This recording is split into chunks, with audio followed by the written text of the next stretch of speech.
Welcome to the Depth Dive. Today, we're tackling something I think a lot of you feel. You save money, but it feels like it's, well, shrinking, losing its punch. Exactly. That feeling is real, it's inflation, and our sources, they really suggest that just saving more isn't the whole picture. Mm, Not even close, really. right. So, our mission today in this deep dive is to kind of unpack that. How do you actually build wealth? How do you get your money to genuinely work for you beyond just sitting in an account? That's the core of it. We need to move from just saving to, strategic action. Okay, so inflation, it's not just background noise, according to our research. It's actively sort of eating away at your saving. Yeah. What did the sources say about how bad that erosion is? And what's the basic principle to fight back? Yeah, the sources are pretty clear. Believing saving alone builds wealth. That's a major misconception. The fundamental idea, the absolute key, is you have to beat inflation. Saving is crucial. It's step one. It's your starting capital. You need it. But it's not enough on its own. It's like getting all the best ingredients, but never actually cooking the meal, you know? That's a great analogy. So saving gets us the ingredients. How do the sources say we should cook them? How do we take those savings and turn them into something that outpaces inflation, something that generates real returns? Right. And this is where it gets interesting. Our research points to a few key avenues. I Mm. mean, broader than you'd expect. It's about using savings as a launch pad for smart investments. Okay, let's break those down. The sources put a surprising amount of weight on something that sounds simple, investing in yourself. What did they mean by that specifically? What kind of human capital strategies pay off? This was fascinating. Your human capital, your knowledge, your skills, even your network, our sources argue, this is often your best, most flexible asset.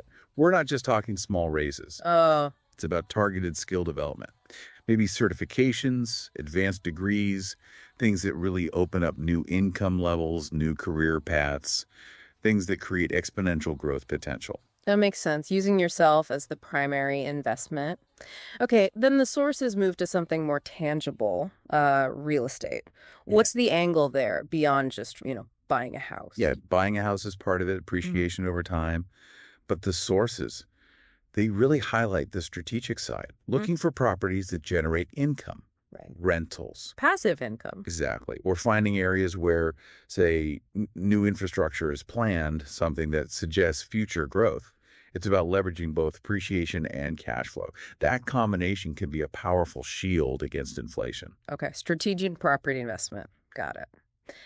And for those maybe more adventurous, the entrepreneurial route, sources mention starting your own business. What's the advantage there? Entrepreneurship definitely carries more risks, Hmm. no question. But the potential payoff, Yeah, huge, because you control the value creation, you control the scale. right. You're not limited by a salary structure. Precisely. Your potential profit, your independence, the ceiling is just so much higher. You can multiply your effort through systems, through employees, in ways that standard employment just, well, doesn't usually allow. Makes sense. High risk, potentially very high reward. Okay, finally, the big one for many people, stocks. The stock market. It can seem overwhelming. What was the clear take from our sources here? Yeah, the stock market can feel like a casino sometimes, but the sources emphasize strategy over gambling, understanding things like market psychology, behavioral finance insights. So not just picking stocks based on tips. Definitely not. It's about avoiding that herd mentality, understanding why markets move the way they do, focusing on, say, diversified portfolios, maybe index funds, and consistent planned adjustments, rebalancing, not chasing quick wins. That turns it into a calculated approach. Okay, so across all these investing in yourself, real estate, business, stocks, there's a common theme emerging. Your savings, they're not the finish line, they're the fuel, the starting point. Building wealth isn't just about saving more and more, it's about putting that saved money to work smartly and consistently. That's the core message. Wise, consistent investment. That's how you beat inflation, secure your future, and really achieve that economic independence everyone's looking for. So let's leave our listeners with a thought. Based on everything we've discussed today, especially that idea of investing in yourself, which of these paths feels most actionable for you right now? What's maybe one small concrete step you could take this week just to explore it a little further, something to think about?